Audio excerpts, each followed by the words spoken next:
পাবনার ঈশ্বরদীতে বসতবাড়িতে হামলা, ভাঙচুর, লুটপাট সহ ফসলি জমি ও ব্যবসা প্রতিষ্ঠান দখলের অভিযোগ উঠেছে।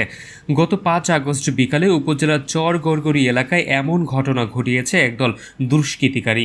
ভুক্তভোগী শরীফুল ইসলাম অভিযোগ করে বলেন, একদল দুর্বৃত্ত তার বসতবাড়িতে হামলা করে ব্যাপক ভাঙচুর ও ধ্বংসযজ্ঞ চালায়। এ সময় তার বাড়ি থেকে নগদ টাকা, স্বর্ণালংকার, আসবাবপত্র ও গবাদি পশু লুট করে নিয়ে যায় দুষ্কৃতিকারীরা। এমনকি দুর্বৃত্তরা দখল করে নিয়েছে তার ফসলি জমি আর চাঁদার দাবিতে ব্যবসা প্রতিষ্ঠানে তালা ঝুলিয়ে দিয়েছে তারা।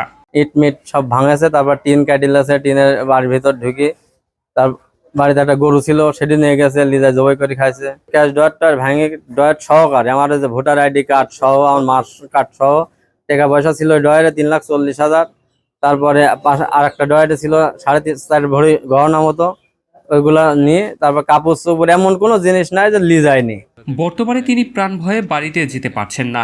নিরাপত্তার জন্য আশ্রয় নিয়েছেন পার্শ্ববর্তী এলাকায় তার শ্বশুর বাড়িতে।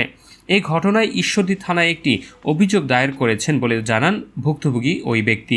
ঘটনার সাথে জড়িতদের বিরুদ্ধে আইনগত ব্যবস্থা গ্রহণের পাশাপাশি জীবনের নিরাপত্তা নিশ্চিতের দাবি জানান ভুক্তভোগী শরীফুল ইসলাম।